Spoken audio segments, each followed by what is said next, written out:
Hi, so welcome back. So in this lecture, we will continue with power series solutions for second order linear differential equations. This time, we are going to look at differential equations with non-constant coefficients. So these are linear differential equations, but with non-constant coefficients with the differentiated terms, in other words, with x prime, x double prime. Here we have 1, but these ones, x prime and x, will have coefficients which are non-constant coefficients, or in other words, functions of t or time. Okay, so the first kind of differential equations that we will look at are the kinds that we have looked at before, the homogeneous kind, in other words, zero input, okay, on the right. So the only difference with the differential equations that we will take up now and the ones we have solved is that this is homogeneous in the sense that there is zero input on the right, but the coefficients have become non-constant. Okay, so we have to deal with these differential equations a little differently, find out what exactly we can do with them, and power series is a way to solve them. So we've already solved a differential equation, linear differential equation, second order, with power series solutions, and this was done when we were solving a differential equation in the Cauchy-Euler form. But that was with a non-zero input on the right, but that was just an example. So today what we will look at is mainly the basics of what exactly is happening in a power series solution, the formulas, and we will work out one problem. That will sort of give you a background to what exactly we how this theory comes and why do we need power series solutions to solve these kind of differential equations, okay? So, all right, so without any further ado, let's just try and see how we can tackle this problem. So this is what it is. Now, the next thing that I have written out here is this pt, which is I'm calling this function of time p and this function of time q. Here, p and t can be expressed in terms of a power series like this around a point t0, okay? So this is a power series because these contain the powers of t minus t0, and these are constant coefficients, pm. I'm indexing the coefficients with m and indexing the coefficients for q with n here. So these are power series, these are functions which can be expanded in the Taylor series in this power series form, okay?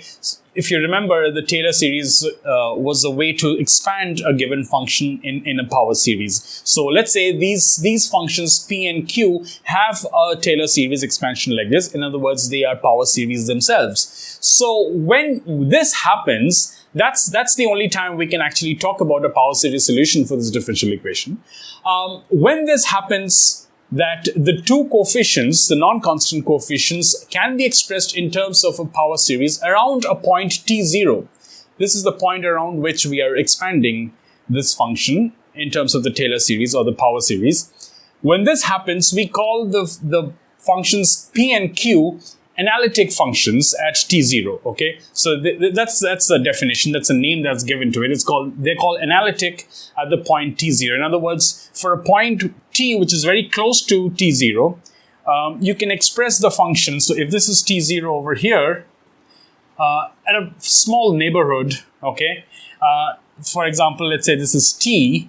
At the point t, you can express this function q, for example. You can express this function at the point t in this power series, okay, around the point t0. So t minus t0 is this little distance here. So you're expanding this function at the point t, but in terms of t0, okay? So these two will be called analytic at t0. And only when they're analytic at t0, we can talk about power series solutions. Now, of course, this t0 is not important here. We can actually take the t0 to be 0 because we can translate the axes, for example.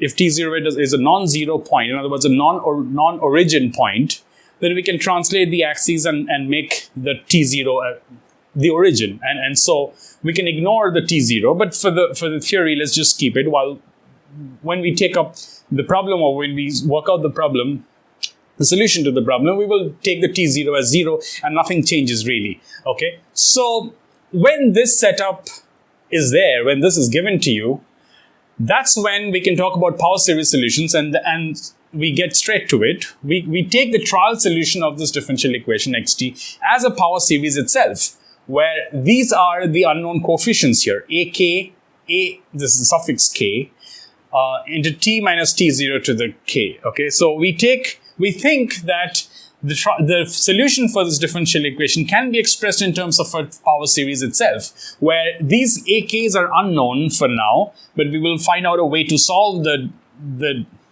coefficients, AKs. We will find out all the AKs, and then of course we should be able to solve the problem.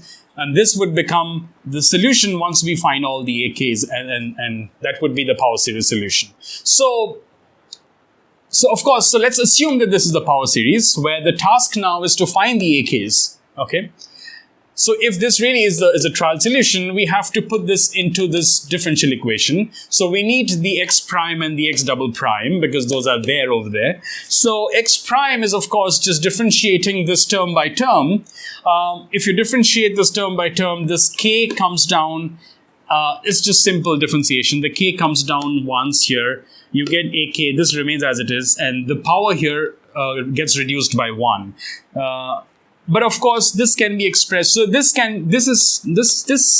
series is now from k equals 1 to infinity, because once this comes down, once the k comes down, if you start the series with k equals 0, then the first term is 0 because you have a k in here. So the series really starts from k equals 1, okay? But of course, because we have expressed everything in terms of from 0 to infinity, we would like to express this in terms of a sum from 0 to infinity. So let's take the sum from 0 to infinity. The terms inside the summation will change a little when you change the condition of the summation.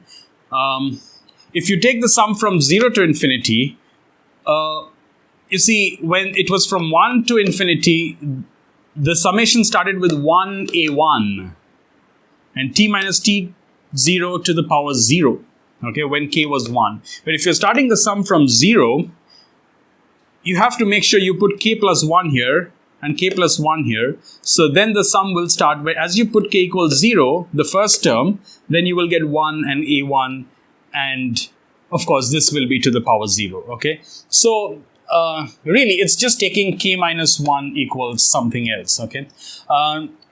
So this is just a little adjustment that you have to do, okay? Just change the condition of the summation terms, and these terms inside the summation will change themselves accordingly, okay?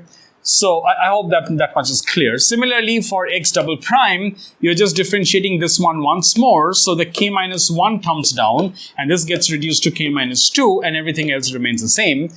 This again, you can express as a summation from 0 to infinity by raising these by 2, okay?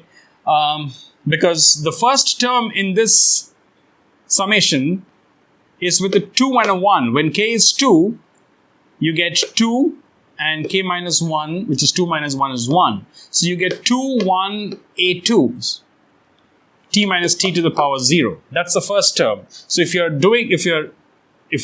working out the sum from 0, k equals 0, you better make this 2. So that would be the same as writing k plus 2. This has to be 1, so you have to write it as k plus 1.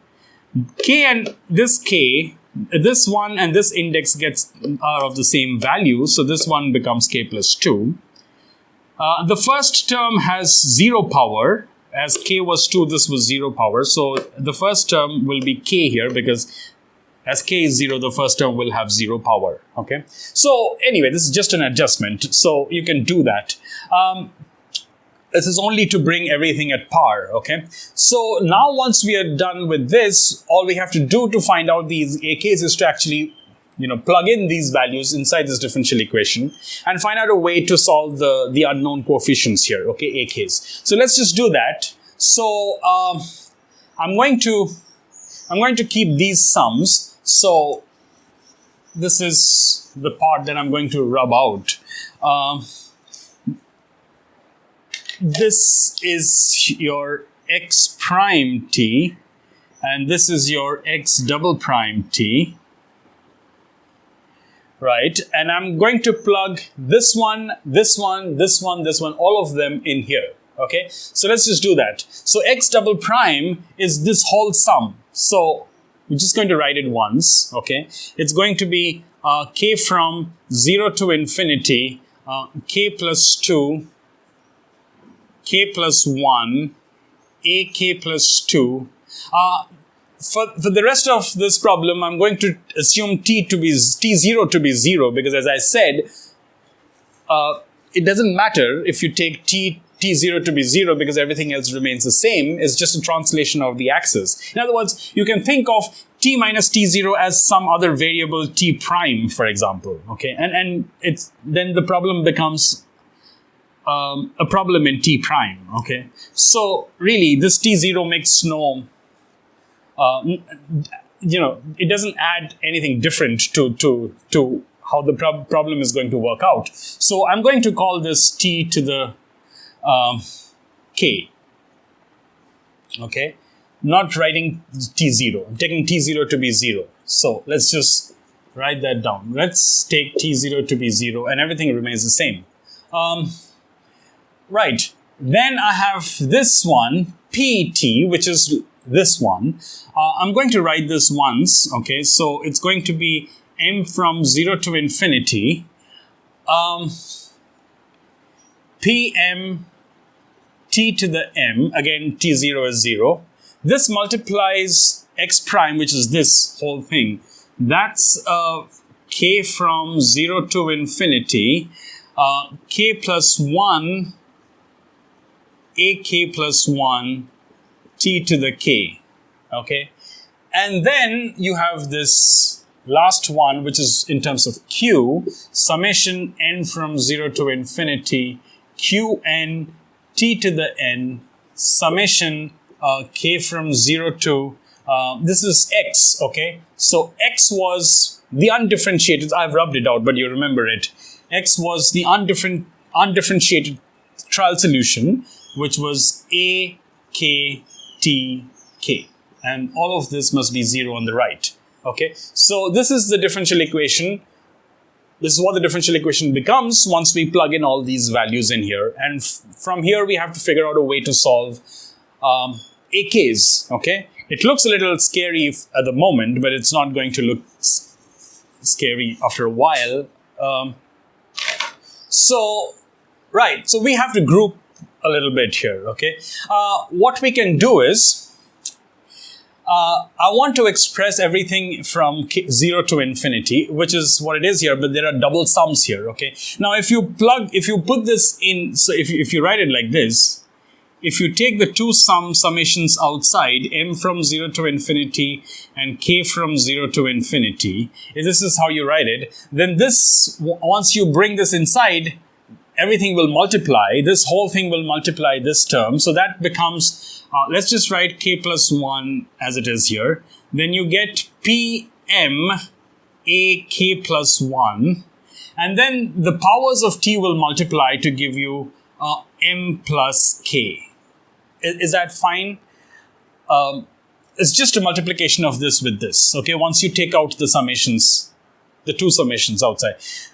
Similarly, for this one, it will look like from n from 0 to infinity, and again k from 0 to infinity. This is going to be, if you bring this in, you're just going to get q n a k t to the n plus k equals 0, and this one remains the same. Nothing changes here. K plus 2. K plus 1, ak plus 2, t to the k plus this. Okay. Now, something more here. This one is written in terms of k. Okay. Everything is written in terms of the power k. We want to do the same thing here. Okay. Let's just call m plus k n. Okay. Let's just give it one name. And we want to write everything in terms of n. So let's say m plus k is n. Actually, I'm using n here. It doesn't matter. I can write this as m. Okay, it's a different sum. It's a different sum.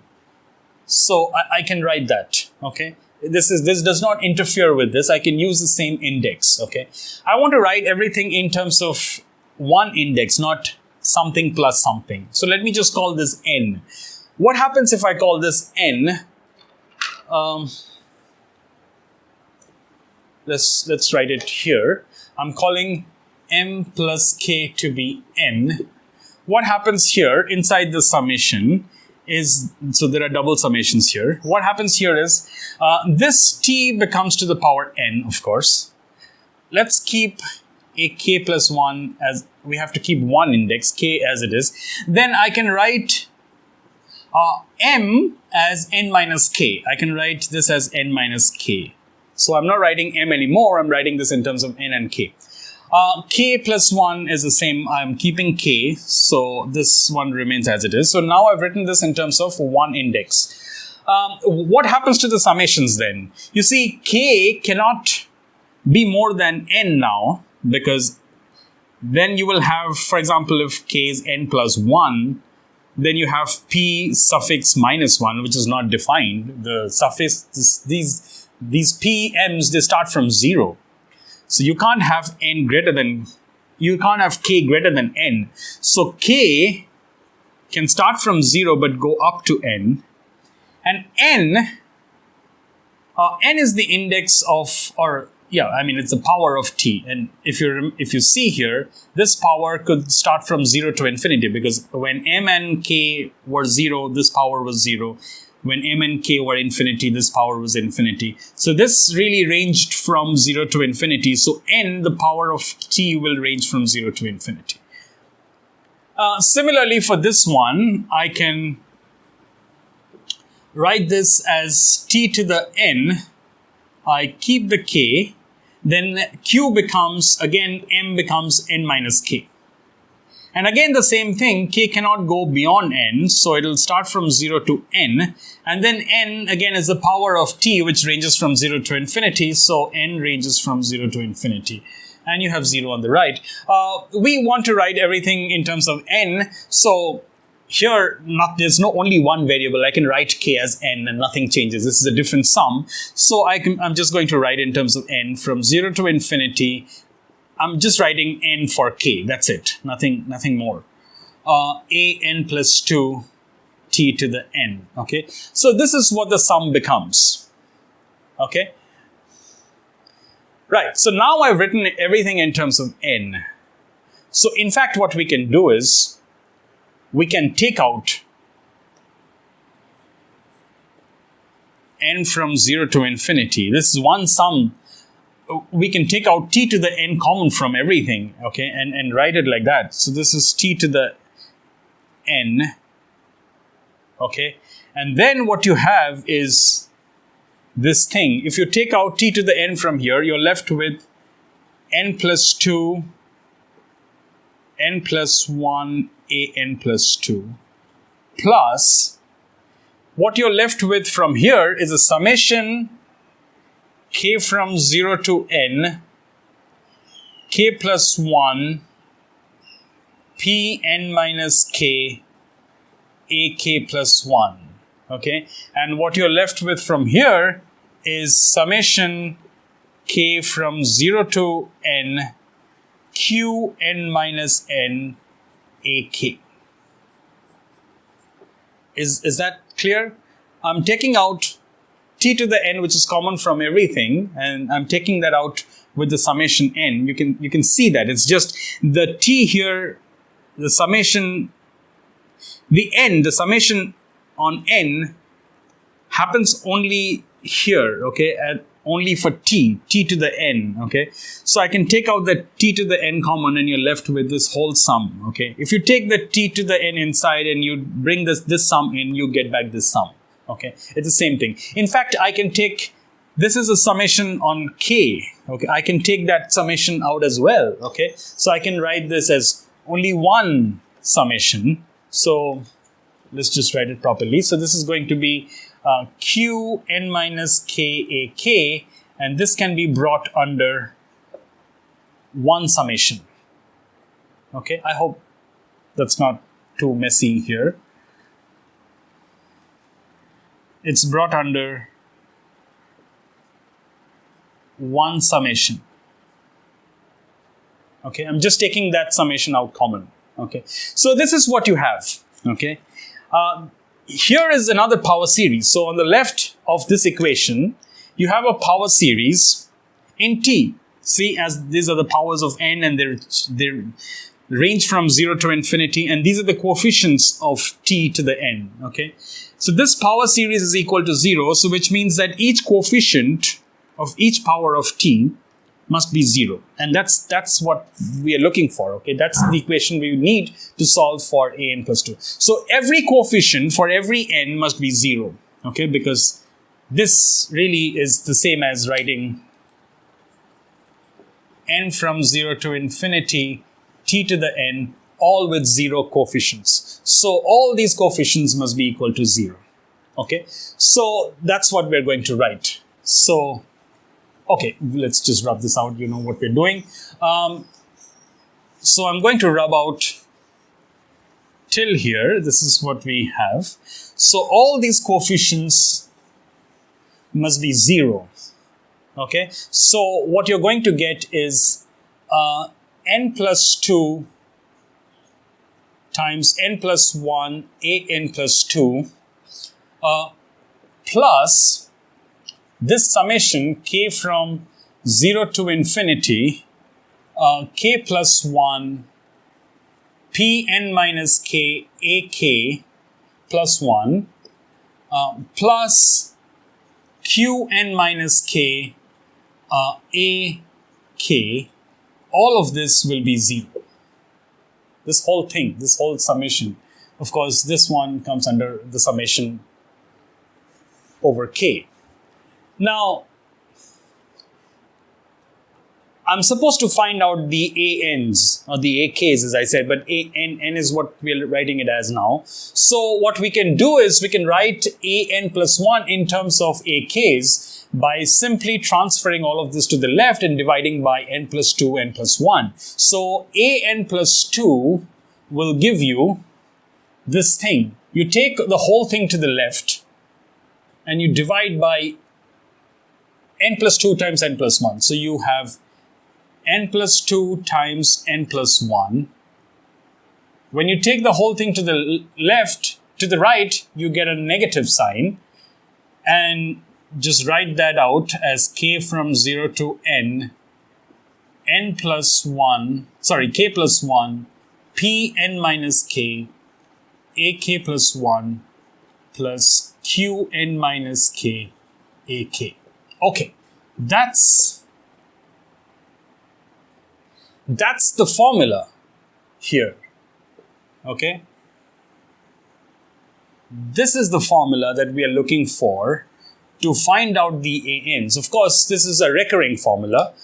It's the n plus 2th term in the sequence of A's is found out by knowing the values of AKs from 0 to n. Okay, so if you know the values of AKs from 0 to n, then you can find out the value n plus 1. If k ranges from 0 to n, then this value is n plus 1. If you know all the values from a0 to an plus 1, then you know the value of an plus 2. So that's the recurrence formula. Okay, you know a few values, then you know the next one, and then you know the next one, and then you know the next one. So it's a recurrence thing that is happening. Okay, so this is one way of finding. So this is the formula which actually tells you what the various coefficients are going to be. So, right, that's the formula, and now we will work out a problem to see how things pan out, okay, and how we can use this formula to solve a differential equation, hopefully easily, okay. Right. So let's work out this problem. So we're going to solve. Let's solve this differential equation. X double prime minus 2t x prime minus 2x equals 0. Okay, again, a homogeneous differential equation, but with non-constant coefficients. We haven't taken a very difficult problem. There's only a minus 2t here. Okay, which is a non-constant coefficient. Here the coefficient is constant, but still this qualifies as a problem in second order linear differential equation with non-constant coefficient because one of them has a non-constant coefficient. So let's just solve this. For this problem, what is PT? PT is this one. It's if you express this minus 2t in terms of a power series, you're just going to get 0. The first term is going to be 0 plus there's a minus 2 with a t, then there's a 0 with a t square, 0 with a t cube, and this goes on. Okay? That's minus 2t in terms of the power series. What about qt? What if I express minus 2 as a power series? The first is a constant term, minus 2.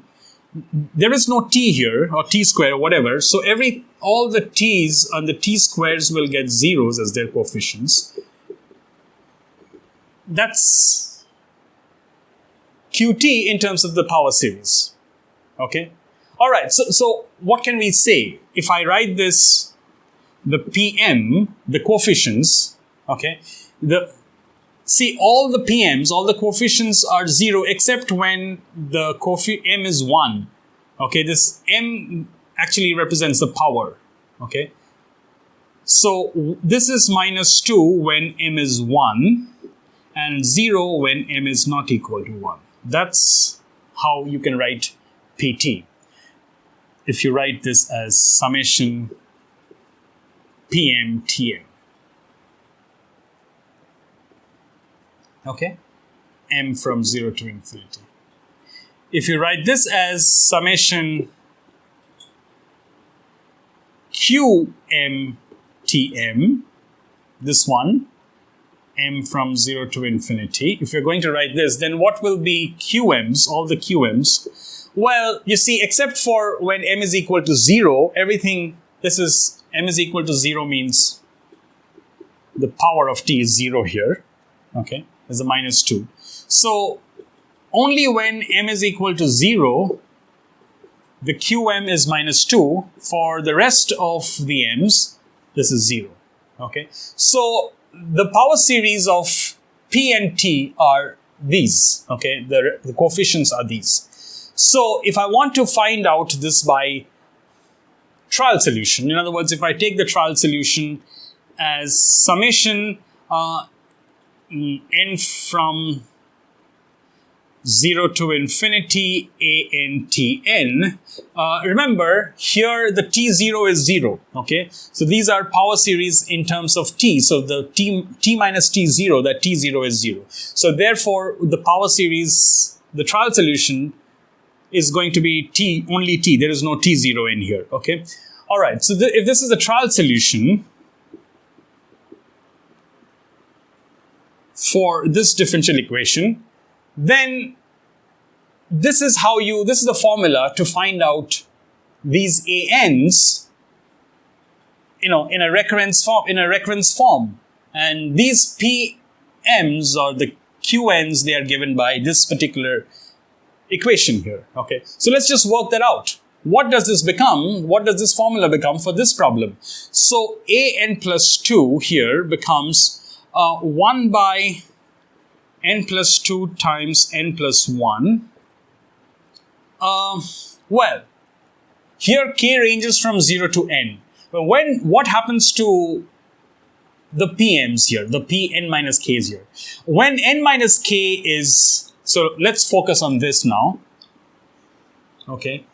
When n minus k, this index, when this index is 1, that's when this whole thing is minus 2. If this index is not 1, then this thing is 0. When is the index 1? This index is 1 when n minus k is 1. Okay? In other words, when k is n minus 1. So in this whole sum, k ranges from 0 to n minus 1. Only when k becomes n minus 1, that's when this becomes minus 2.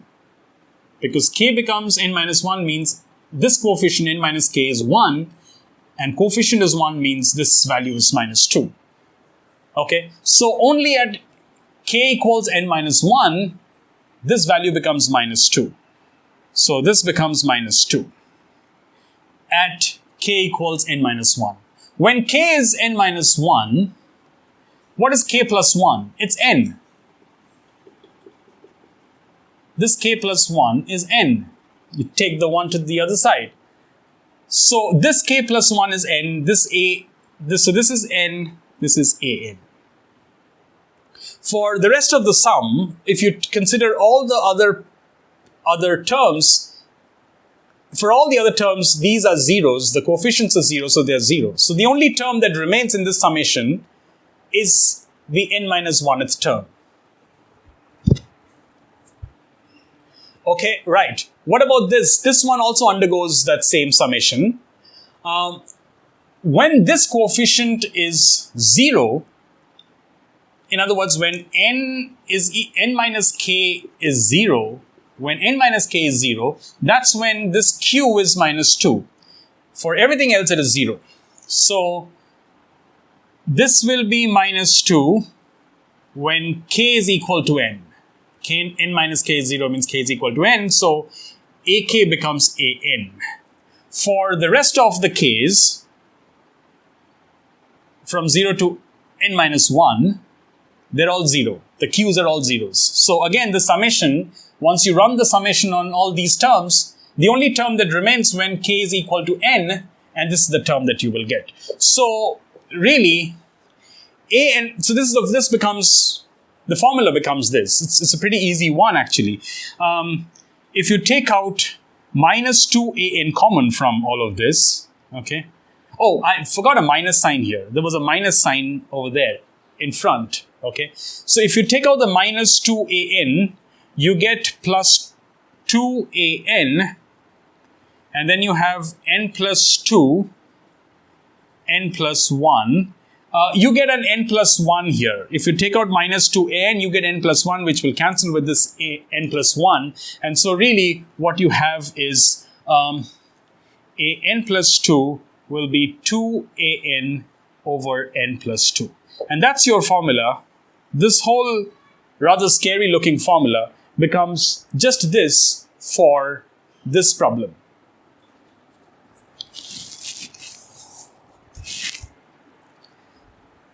So, right, and let's just find out the various an's now, okay? That's all there is to this problem right now. So, an plus 2, if you know an, you will know your an plus 2. And let's just do that one by one and see what the trend is, okay? So, let's just do it here. Or, we don't need this anymore.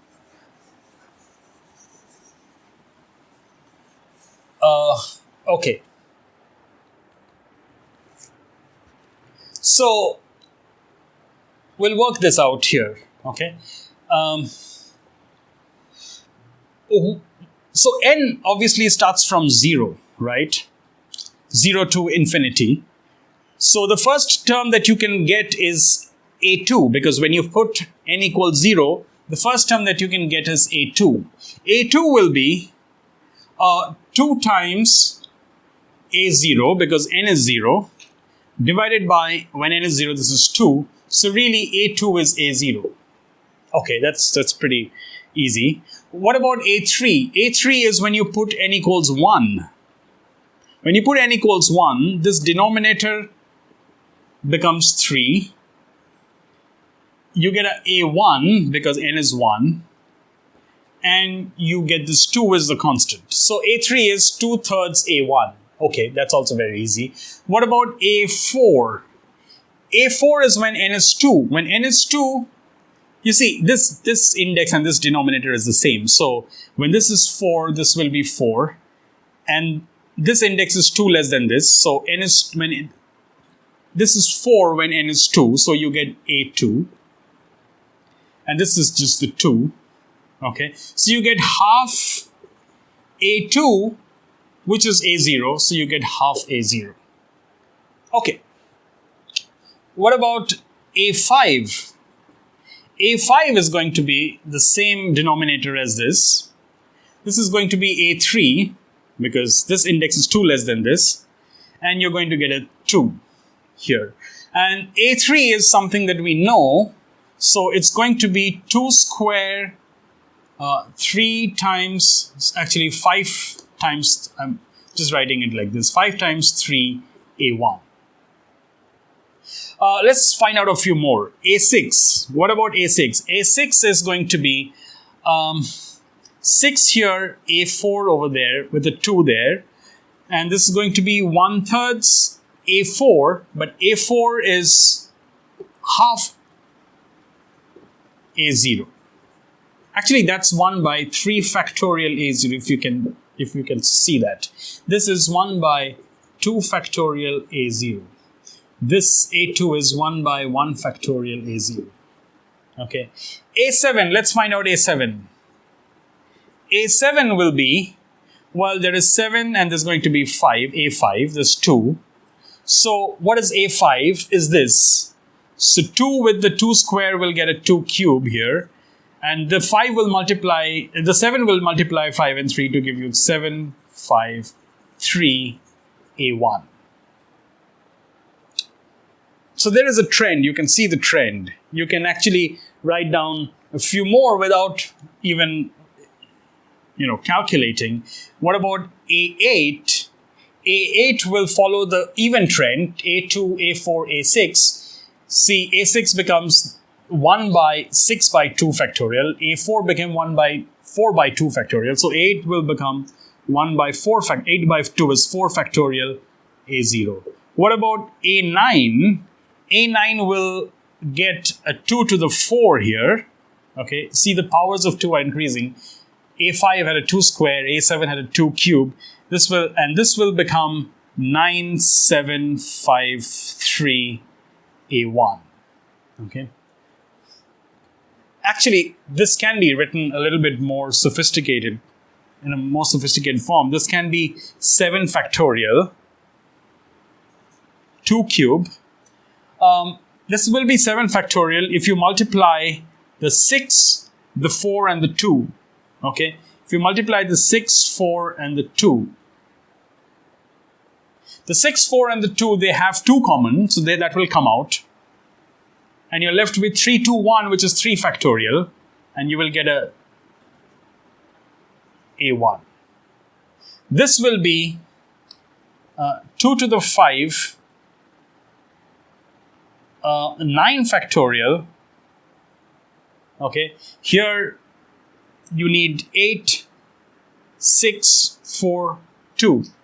You're taking 2 out to make this 2 to the 5. So you're going to be left with 4 factorial A1. Okay, A5 would be 2 cube, 5 factorial, 2 factorial A1. Anyway, that's just a way of writing them in a better form. But you get what it is, okay? So if I write down the solution, if I have to write down the solution, which was in this form, so I'm going to write down all the A's, values of A's. Remember, we could not find the value of A0 and A1 because the values of A that we could find was from A2 because N was from 0. N started from 0. So let's write down, so the first term in this is A0 plus A1t plus, well, what is A2? We know A2. A2 is 1 by 1 factorial A0 t square. A2 will be with t square. What is A3? A3 will be with t cube. A3 is this. That's 2. Should I write it in this form? It will be 3 factorial with 1 factorial 2 square A1. Okay. All right. This will be A3 is 2 square with 3 factorial and a 1 factorial. Okay, what about A4? A4 will be 1 by 2 factorial A0 with t to the 4. What about A5? It will be 2 cube with a 2 factorial and a 5 factorial t to the 5. Let's write down till 7, okay? Because we need to find out what it is, okay? So 6 will be 1/3, 1 by 3 factorial a0 t to the 6. And the 7th one is 2 to the 4 over 7 factorial, 4 factorial a1 t to the 7, and this goes on. Okay, all right. So if I separate things out, so there are a0s which are common for the even terms, the a1s which are common for the odd terms. So let's just group them out. So if I take a0 out from the even terms, so I get 1 from here. Okay, I get, what do I get here? I get 1 over 1 factorial t square. I get 1 over 2 factorial t to the 4. I get 1 over 3 factorial t to the 6, and that's what I get. Plus, if I take out a1 from the odd terms, I get t from here.